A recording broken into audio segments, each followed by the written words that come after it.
예배하는 자들을 찾으시느니라. 하나님은 여기시니 예배하는 자가 영과 진리로 예배할지니라. 아멘. 오늘 이 말씀으로 준비된 예배라고 하는 제목으로 하나님 말씀을 전하겠습니다. 여러분, 말씀을 받을 때에 여러분의 마음으로 받으시고 또 아멘으로 하다 봐요 하나님 앞에 영광을 돌리시고 말씀이 여러분의 것이 될 수 있게 되기를 주님의 이름으로 축복합니다. 아멘은 능력입니다. 아멘은 그것을 내 것으로 취하는 것입니다. 그래서 말씀이 내 안에서 역사해지도록 내 삶을 바꾸고 내 환경을 바꾸는 이런 강력한 역사가 일어나지도록 하는 그 시작이 아멘에서부터 시작된다는 사실을 알고 아멘으로 하나님 말씀을 취하실 수 있게 되기를 주님의 이름으로 축복합니다. 매일 아침마다 제가 문자를 보낼 때에 끊임없이 아멘으로 화답하는 그런 분들이 계시더라고요. 그런 분들에게는 반드시 말씀이 역사합니다. 나는 할 수 없고 내게는 능력이 없고 나는 연약하지만 그 말씀을 내가 붙들면 그 말씀이 내 삶을 바꾸고 아멘, 나의 인생을 바꾸는 역사가 있게 될 줄로 믿습니다. 그냥 그런가 보다 하고 읽고 넘어가고 그냥 안 읽고 넘어가고 그러면 역사가 안 일어납니다. 내 힘으로 사는 것입니다. 그러나 우리는 말씀의 힘으로 살게 되는 줄로 믿습니다. 말씀이 역사하면 그 강팍한 심령이 깨어지고 마음이 갈라지고 부서지는 역사가 있게 되는 줄로 믿습니다. 축복의 말씀을 내 것으로 아멘으로 받아서 여러분의 삶이 다 바뀌고 복이 있게 되어지기를 주님의 이름으로 축복합니다. 어떤 분은 우리 사모님 오빠 되시는 우리 처남은 내가 말씀을 최근에 보내기 시작했어요. 근데 그분이 말씀을 받고 신앙생활도 잘 하지 않는 분이에요. 우리 처갓집에 복음의 씨앗을 뿌린 사람이고 우리 사모님이 어느 날 갑자기 예수님이 꿈속에 나타나서 예수님 믿게 됐는데 그렇게 된 가정이 이번에 알고 봤더니 그 오빠가 핍박 가운데 정말 맞아가면서 신앙생활했던 그 밑거름이 있었더라고요. 그 기도가 있었더라고요. 그래서 너무 감사해서 기도하면서 제가 그분에게 말씀을 보내기 시작했습니다. 그런데 이분이 매일같이 제가 아멘이라고 하라는 말도 안 했는데 아멘 하면서 받은 말씀을 자기 40명에 보낸대요. 나한테 허락도 없이. 그래서 제가 너무 감사했습니다. 여러분도 아멘으로 받으셔서 여러분의 것이 되어져서 나는 할 수 없지만 주님이 여러분의 인생을 바꾸고 가정을 바꾸는 이런 역사를 이 아멘으로 이루어낼 수 있게 되기를 주님의 이름으로 축복합니다. 예배의 감격에 빠져라고 하는 책을 지은 김남준 목사님이 지은 책이 있습니다. 여기 책에 보면 교인들이 예배를 드리는 이 유형을 몇 가지로 구분시켜 나왔습니다.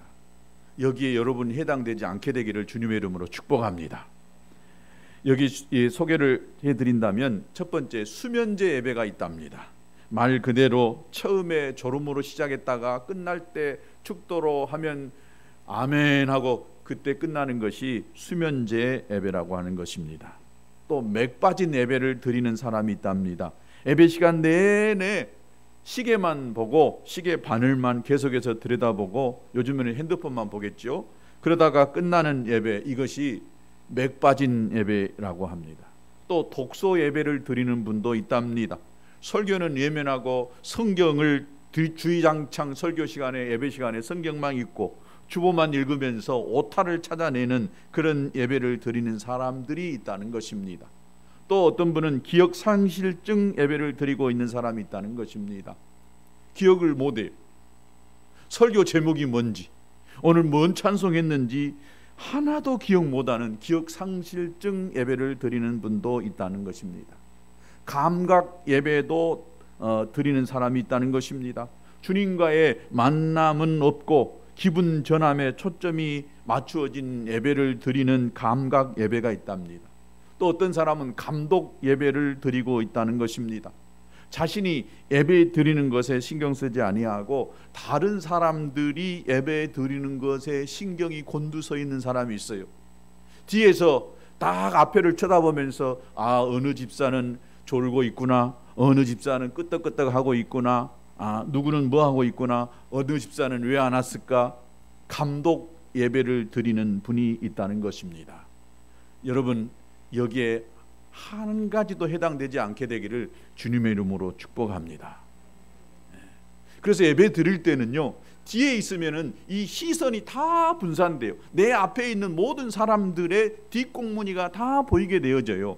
안 보이면 참 좋겠는데 끄덕끄덕 조는 것이 보여요. 그래서 예배에 제일 좋은 자리는 어디겠어요? 공부 잘하는 사람 어디 앉아요? 예, 그렇습니다. 예배 잘 드리고 싶으시다면 여러분 앞자리에 앉으시기를 주의 이름으로 축복합니다. 오늘 우리가 하나님께 예배 드리고 있는데 여러분은 어떤 예배를 드리기를 원하십니까? 예배를 하나님께 드리는 것이기 때문에 이제껏 말씀드린 여러 유형의 예배와는 거리가 먼 예배를 드릴 수 있게 되기를 주님의 이름으로 축복합니다. 그러면 우리가 예배를 어떤 예배를 드리면 좋을까요? 감각 예배도 감독 예배도 아닌 기억 상실증 예배도 아닌 또 수면제 예배가 아닌 어떤 예배를 드려야 할까요? 그 답이 오늘 우리가 읽은 성경의 본문에 나와 있습니다. 다시 한번 23절 같이 읽습니다. 시작. 아버지께 참되게 예배하는 자들은 영과 진리로 예배할 때가 오나니 곧 이때라. 아버지께서는 자기에게 이렇게 예배하는 자들을 찾으시느니라. 오늘 이 말씀에 보면은 아주 충격적인 말이 있습니다. 하나님은 예배 드리는 사람을 찾으신다라고 이렇게 말씀했습니다. 오늘 우리 모두가 다 예배 드리고 있잖아요. 그런데 진짜 예배 드리고 있는 자들을 찾으신다는 거예요. 어떻게? 아버지께서는 이렇게 예배하는 자들을 찾으신다.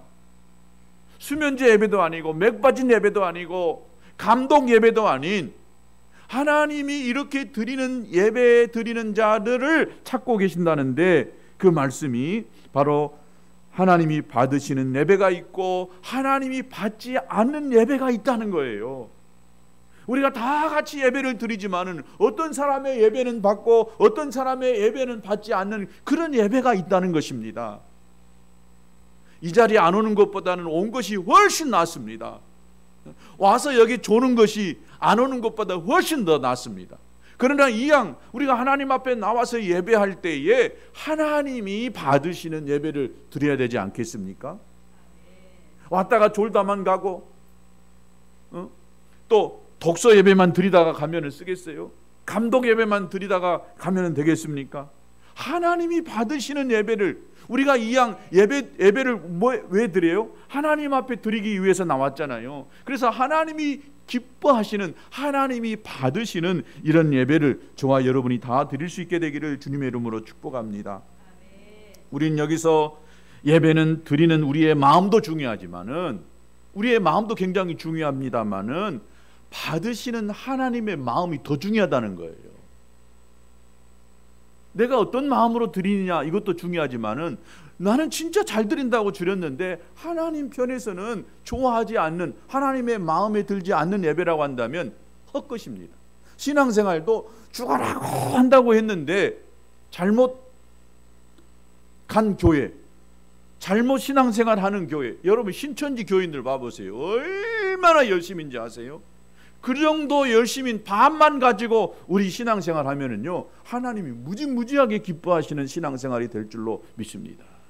그 사람들은 예배 드리는 거 봐보세요. 줄도요 딱 반드시 맞춰서 앉으고요 옆줄도 사선으로 딱 맞추고요 옷도 똑같은 거 입고 오라 가면 위에는 하얀 브라우스에 검은 치마 몇천 명이 똑같이 입고 와버려요. 군대 훈련을 받아서 그렇게 뭐라 하고 나무란데도 그렇게 꾸역꾸역 그 교회에 모이는 거 보면 나는 신기하더라고요. 무엇인가 씌어있기 때문에 그렇게 신앙생활 합니다. 그러나 절대 그렇게 신앙생활하면 하나님이 기뻐 받으시는 예배도 아니고 천국에 못 들어가게 될 줄로 믿습니다. 우리가 선물할 때에 주는 사람의 마음, 참 줄 때 여러분 얼마나 기쁜지 몰라요. 저도 이 설에요 얼마나 많은 사람에게 선물을 줬는지 몰라요. 제가 여러분에게 받는 것보다 주는 것이요 훨씬 더 많습니다. 주는 자의 기쁨이 엄청 좋아요. 그런데 이것도 줄 때에 내가 주는 사람의 내 마음에 원하는 대로 내가 주고 싶은 대로 주는 것도 필요하지만은요, 받는 사람의 마음을 잘 생각해 가지고 주는 것이 더 중요합니다. 그래서 받는 사람이 어떤 선물을 좋아할까? 진짜 좋은 선물을 주면 좋겠어요. 돈도 좀 많이씩 주면 좋겠어요. 근데 제가 그럴 수 있는 형편이 안 되다 보니까 제 형편에 맞는 선물을 주려다 보니까 어떨 때는 미안하고 주기도 부끄러울 때가 있더라고요. 여러분 생각하고 고민하다가 가까운 사람에게 저 사람이 뭘 좋아하냐고 물어보잖아요. 식사를 대접할 때도 뭘 혹시 좋아하세요?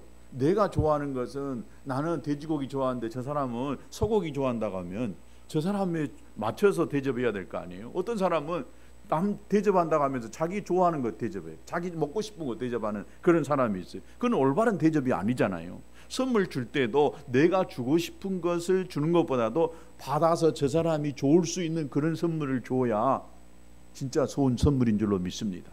그래서 옆에 사람에게 물어보기도 합니다. 뭔 선물 좋아해요? 뭐 먹고 싶어요? 또 본인에게 떠보기도 합니다. 혹시 이건 어떠세요? 이렇게 물어보잖아요. 그래서 선물도 받는 사람의 마음이 중요하듯이 예배도 드리는 내 마음도 중요하지만은 내 마음보다 더 중요한 것이 누구 마음이겠어요? 하나님 마음입니다. 내 마음도 중요하지만 하나님 마음에 드는 예배를 드려야 진짜 예배가 되는 줄로 믿습니다. 여러분 하나님 마음에 드시는 예배 드릴 수 있게 되기를 주님의 이름으로 축복합니다.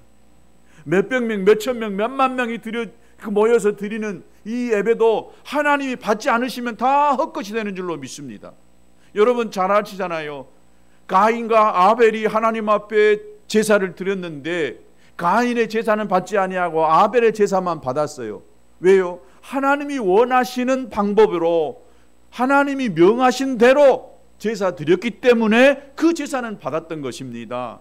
내 생각대로 내가 편한 대로 드리는 그 제사 하나님이 기뻐 받지 않을 수가 있습니다.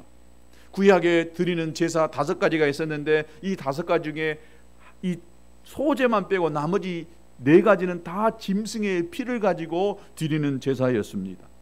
또 하나님이 구약시대에 제사를 드릴 때에 아무 때나 내가 원하는 데 가서 짐승 잡아다가 피를 가지고 뿌리라고 하는 것이 아니라 하나님이 꼭 정해놓은 장소가 있어요. 성막, 성전이라고 하는 곳에 가서 거기서 제사장에게 드려야만 했습니다. 또 아무 때나 하라고 한 것이 아니라 하나님이 정한 시간이 다 있어요. 그 시간에 맞춰서 드리는 그 제사를 하나님이 기뻐 받으신 줄로 믿습니다. 그런데 오늘 성경에서 예수님은 앞으로는 새로운 방법으로 하나님께 예배 드리게 될 것이다 라고 말씀했습니다. 구약시대에는 하나님이 정해놓은 방법이 있었다고 말씀드렸잖아요. 정해놓은 시간도 있고 정해놓은 장소도 있고 정해놓은 제물도 있었습니다. 그런데 이제 예수님이 새로운 예배를 드리게 될 그런 이 예배의 틀이 있다는 것입니다. 그것이 뭐냐? 영과 진리로 드리는 예배다라고 말씀했습니다. 구약시대에 드리는 이 제사 방법하고는 좀 달라요. 영과 진리로 드리는 예배, 이 2가지가 있는데 우리가 사실 영이라고 할 때에 보통 사람들이 성령을 많이 이렇게 이야기합니다. 성령의 인도하심으로 예배를 드리는 것을 말하는데 여기서 조금 더 나아가서 이 영이라고 할 때에 하나님이 우리 마음에 주시는 그런 이 영이 있어요. 그 하나님이 주시는 그 마음, 그 영으로 드려지는 그 예배를 하나님이 기뻐 받으신다는 것입니다.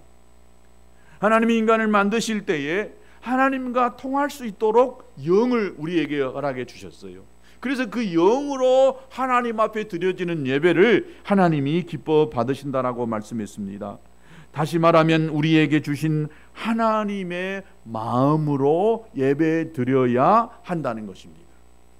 여러분 잘 이해하셔야 됩니다. 내 마음이 아니에요. 하나님이 주신 그 마음으로, 그 영으로 예배하는 그 예배를 하나님이 기뻐 받으신다라고 말씀했습니다.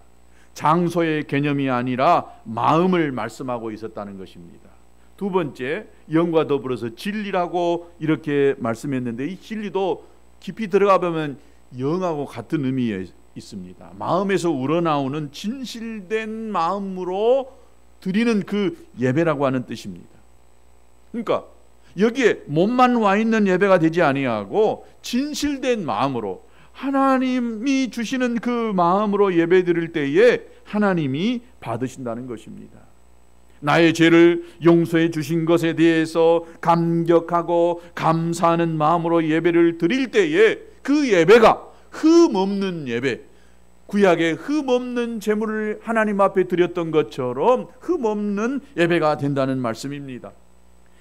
외식 없이 진실되고 뜨거운 마음으로 하나님 앞에 예배 드릴 때에 그 예배가 하나님이 기뻐하시는 예배가 되는 줄로 믿습니다. 요한복음 1장 47절에 보면 예수님께서 나다나엘이라고 하는 사람을 보시고 이렇게 이야기합니다. 이는 참으로 이스라엘 사람이라 그 속에 간사한 것이 없다라고 말씀했습니다. 이 말은 무슨냐? 진실된 사람이라는 거예요. 이 속에, 그 나다니엘 마음 속에 간사함이 없다는 거예요. 여러분들도 이렇게 진실된 사람이 될 수 있게 되기를 주님의 이름으로 축복합니다. 어떻게 하면 남의 걸 속이고 나만 잘 살려고 하고 속을 알 수가 없는 그런 사람이 아니라 속이 진실된 그런 사람이 될 수 있게 되기를 주님의 이름으로 축복합니다. 마가복음 12장 30절에도 보면 내 마음을 다하고 목숨을 다하고 뜻을 다하고 힘을 다하여 주 너의 하나님을 사랑하라 말씀했습니다. 하나님을 간절히 사랑하는 마음을 가지고 진실되게 예배 드리는 것이 영과 진리로 드리는 예배다라고 이렇게 말씀했습니다. 하나님이 기뻐하시는 예배가 뭐라고요?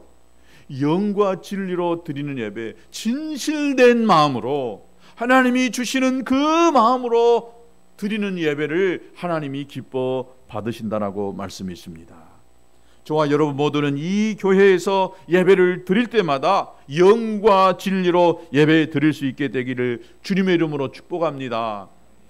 주일이기 때문에 습관적으로 나와서 의례적으로 드리는 예배가 아니라 누가 권면해서 가자고 억지로 떠밀어 오는 그런 예배가 아니라 하나님이 주시는 마음을 가지고 간절하고 진실되게 드릴 수 있는 예배 될 수 있게 되기를 주님의 이름으로 축복합니다. 매주마다 영과 진리로 예배를 드려서 하나님이 받으시도록 드리는 예배할 수 있게 되기를 축복합니다. 왜요? 이렇게 예배 드리면 하나님이 복 주십니다. 매주마다 드리는 이 예배를 영과 진리로 진실된 마음으로 하나님이 받으시는 마음으로 드리는 그 예배자, 하나님이 축복하지 않을 수가 없습니다. 그런 자들은 결코 망하지 않습니다. 하나님의 보호 속에 있기 때문인 것입니다. 순간은 잘못되고 순간은 안 되는 것 같지만, 그러나 정말 이렇게 예배를 잘 드리는 자들에게 하나님이 복을 주신다고 약속했기 때문에 여러분 올 한 해 동안 앞으로 여러분의 인생이 이렇게 영과 진리로 예배드려서, 흠없는 예배드려서, 진실된 예배드려서 여러분이 복을 받는, 여러분의 자녀가 잘 되는 인생의 성공자가 되시기를 주님의 이름으로 축복합니다. 크게 아멘하는 자에게 복이 있을지어다. 그래서 제가 서두에 아멘을 강조했잖아요. 우리가 예배를 드릴 때에 주님께서 이 자리에 임재해 계십니다. 아멘. 임재해 계세요. 하나님이 이곳에 와 계시다라고 하는 말입니다. 하나님은 영이시기 때문에 눈으로 보이지 않지만 주님의 몸된 이 교회, 그래서 어떤 분은 교회를 가르쳐 제단이라고 합니다. 구약적 개념을 도입해 가지고 제단이다라고 이야기하는데, 이 교회에 와서 우리가 예배 드리는 이곳에 하나님이 지금 와 계신 줄로 믿습니다. 여러분이 그렇게 믿으시지요? 그렇다면 그 하나님을 인격적으로 인정하고 인격적으로 대우해 드려야 하는 줄로 믿습니다. 예수님이 여기 와 계시는데 예수님이 여기 있다고 인식할 때에 우리가 어떻게 주님이 나를 보고 계시는데, 하나님이 내 기도를 듣고 계시는데 내가 함부로 할 수가 있겠어요? 어쩌다가 예배 시간에 늦게 올 때가 있잖아요. 그때마다 저기에 하나님이 앉아 계시는데 하나님 죄송합니다, 죄송합니다, 이런 마음이 있어야 한다는 것입니다. 하나님이 이 예배 가운데에 자정에 있다라고 생각을 해보세요. 다르게 표현해 볼까요? 이 나라에서 제일 높은 분이 대통령이시잖아요. 여러분, 대통령이 여러분을 초청했다고 생각해 보세요. 대통령을 여러분이 만난다고 생각해 보세요. 11시에 만난다고 하면 몇 분에 도착하겠어요? 1시간 전에는 청와대 앞에 갈 거예요. 그리고 대통령이 오시기 전에 텔레비전 봐보세요. 대통령이 먼저 오시는 거 봤어요? 국무총리나 장관들이요, 미리 다 앉아있으면 대통령이 딱 나중에 나타나잖아요.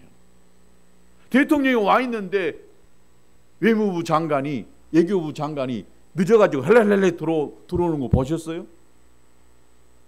적어도 11시에 국무회의다 그러면 장관들은 적어도 30분, 20분 전에는 대기실에 딱 와갖고 대기하고 있을 거예요. 또 대통령 앞에 가는데 여러분 아무 옷이나 입고 가겠어요? 여러분에게 있어서 최고 좋은 옷 없으면 나가서 백화점에 마트에 가서 옷이라도 사가지고 아마 갈 거예요. 머리도 손질하고요, 막 이렇게 해가지고 대통령 만나러 갈 거예요. 앉아있을 때 어떻게 앉아있겠어요? 대통령 앞에 앉아있는데 바리를 탁 꼴고 손을 탁탁탁탁 털고 이렇게 표정하면서 거기 대통령 앞에 앉아 계시겠어요? 말도 대통령 앞에 함부로 그냥 딱딱 내뱉겠어요? 대통령인데, 내가 좋아하든 좋지 않든 간에 대통령인데 그 대통령 만나는 그 시간에 그 장소에 내가 함부로 복장이나 태도, 자세 하지 않을 거예요. 제가 전에 우리 교회에 길 내려고요, 시장을 2번을 만났어요. 한 번은 시장실에 내가 약속을 해가지고 비서실에 전화하니까 제가 문자로 주신 어떤 명함을 가지고 직접 통화가 안 되니까 막 문자로 이렇게 했어요. 저 근원교회 이인철 목사입니다. 제가 시장님 만나고 싶습니다. 그러니까 나중에 비서실에서 연락 왔어요. 목사님, 시장님 5시에 만났으면 좋겠습니다. 적어도 30분 전에는 시장 비서실에 오십시오, 나한테 그러더라고. 그래서 제가 4시 30분까지 딱 가가지고 그 시장실 대기실이 있더라고요. 대기실에 딱 앉아 있다가 보니까 시장님이 뭐 다른 일 하다가 5시쯤 되니까 시장님 딱 내가 들어가니까 내가 뭐 때문에 온지 다 알고 계세요. 벌써 다 알고 계세요.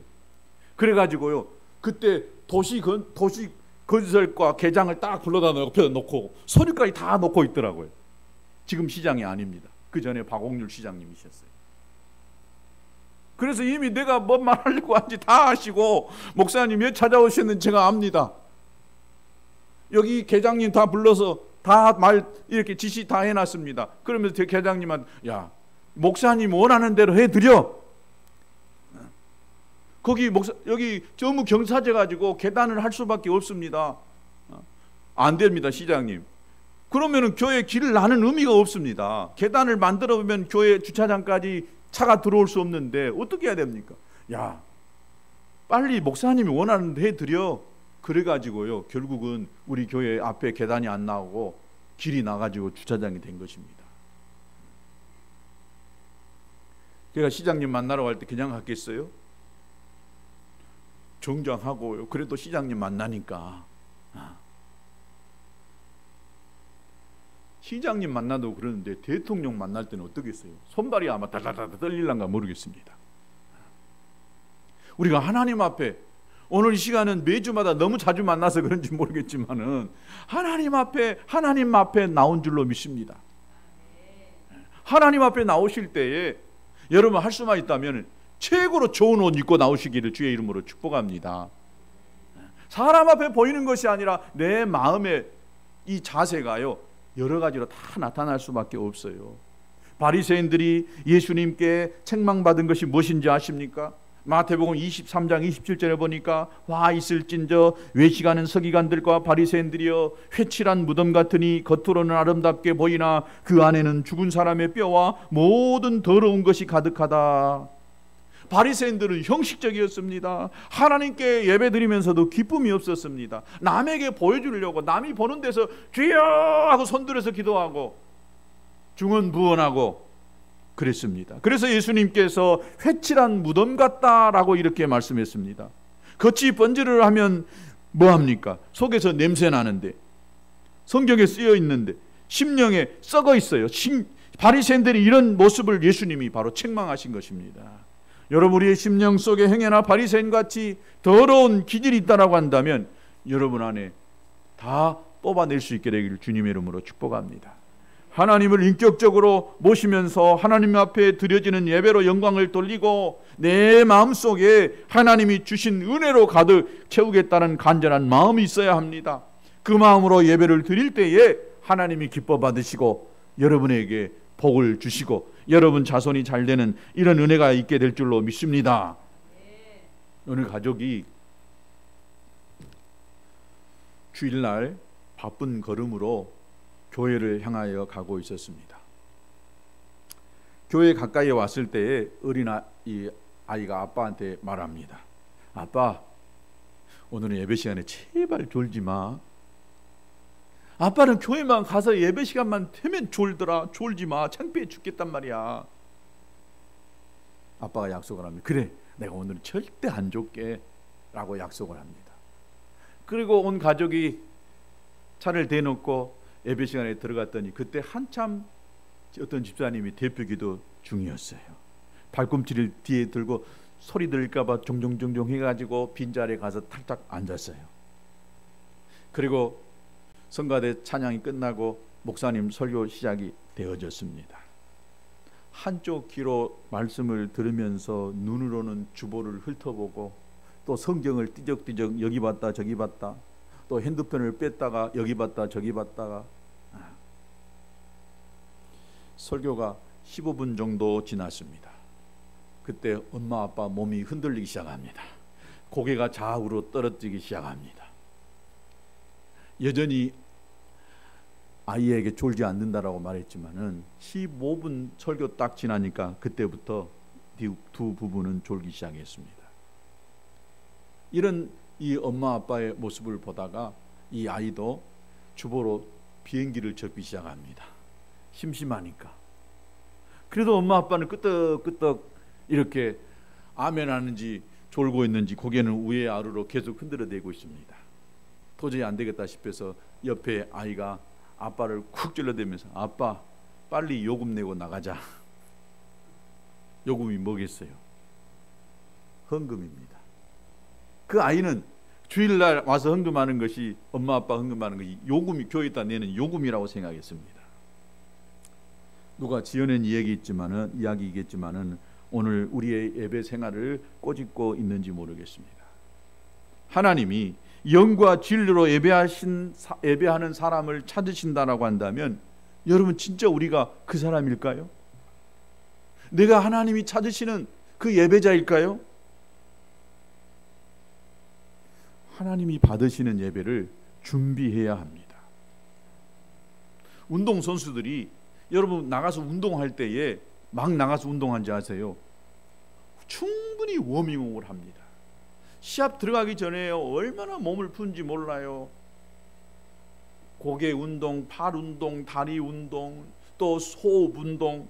그래서 몸에 이 적당히 땀이 날 정도 됐을 때에 그때 딱 시합에 들어갑니다. 준비가 필요합니다. 좋은 경기를 하기 위해서는 충분히 몸을 풀고 준비를 하듯이 여러분 우리가 좋은 예배를 드리기 위해서는 예배를 준비해야 된다는 것입니다.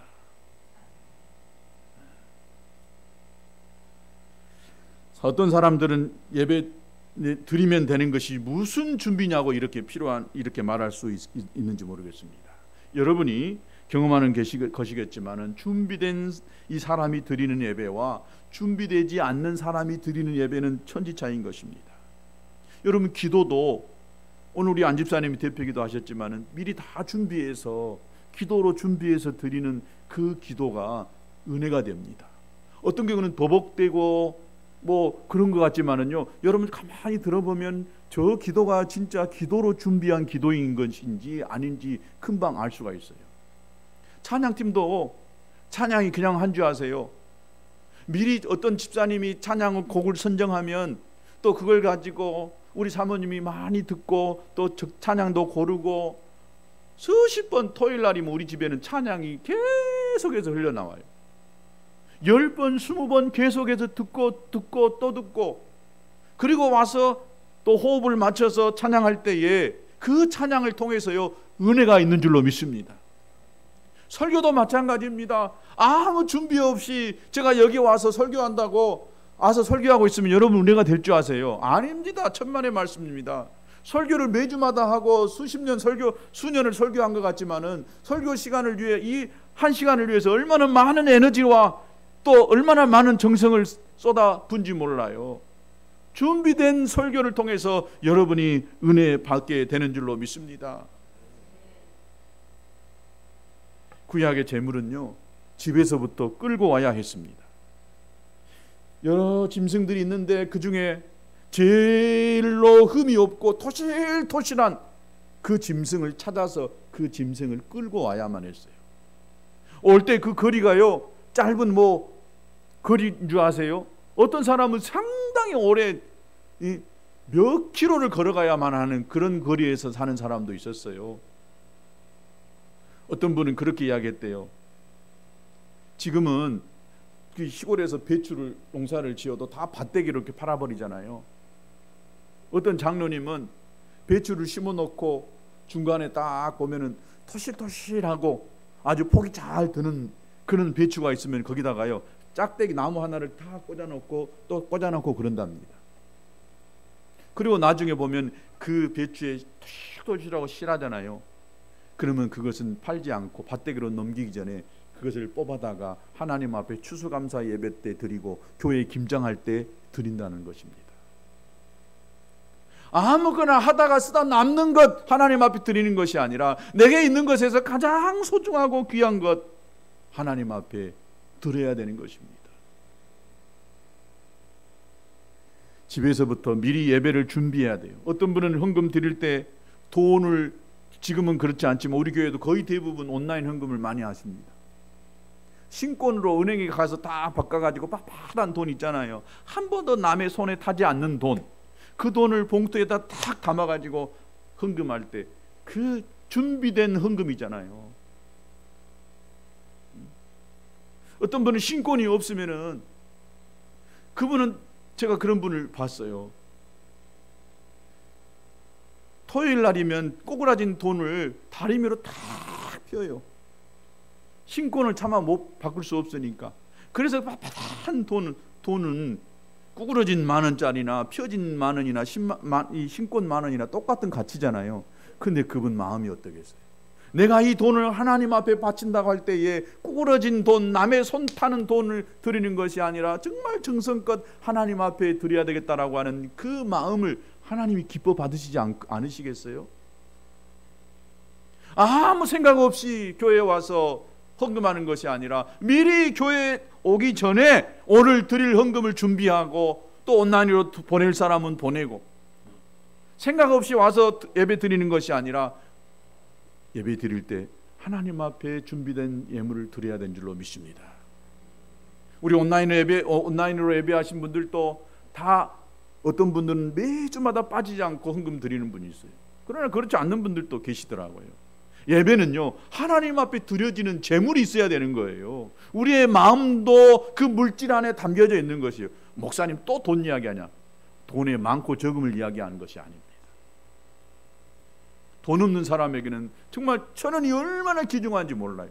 근데 그 1,000원을 가지고 하나님 앞에 정성껏 드릴 때에 하나님이 기뻐하신 줄로 믿습니다. 제가 누차 이야기합니다. 목포의 어느 대기업 어떤 건설, 저는 그분을 눅눅이 제가 봤어요. 전에 제가 있던 그 교회에서 신앙생활 할 때에 그 부인도 남편에게 매달마다 생활비 받아서 사는 그런 분이셨어요. 버스 타고 다니셨어요. 지금으로 말하면 이 회장 부인이신데, 근데 그분은 정말 하나님 앞에 드리는 것을 아까워하지 않냐고 드렸어요. 제가 한 번은 그 집사님한테 물어봤어요. 그분한테 어떻게 다 드리고 예를 들어서 남편이 생활비 100만 원 주면 어떨 때는 100만 원 다 드려버려요. 어떻게 사시려고 그래요? 아이고 목사님 다 사시죠. 살게 되죠. 오늘날 저렇게 큰 회사가 된 것은요, 학교도 가지고 있고요, 그분이 어느 학교 이사장이 되셨더라고요. 그 어려운 가운데에 애기 딸 셋 데리고요, 한 번도 예배 빠지지 아니하고 수요일 예배 빠지지 아니하고 모임 때마다 다 나왔어요. 남편이 예수 안 믿었어요. 그러나 결국 하나님이 그를 축복하시더라고요.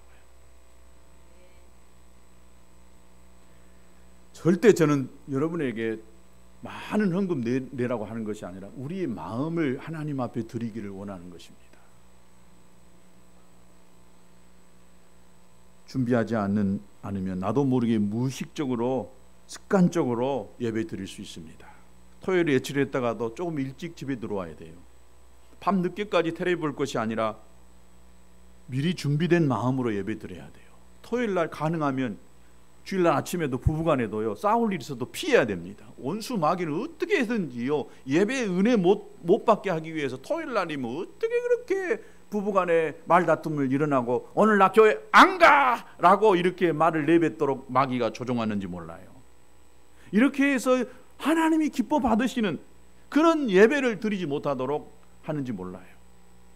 예배를 누구한테 드려? 하나님 앞에 드리는데 나는 그 인간 꼴 보기 싫어서 교회 안 나가겠다. 사람 보고 신앙생활 하는 건 아니잖아요. 하나님만 볼 수는 없겠지만은, 그러나 우리가 가능한 한 하나님 보고 신앙생활 하는 줄로 믿습니다.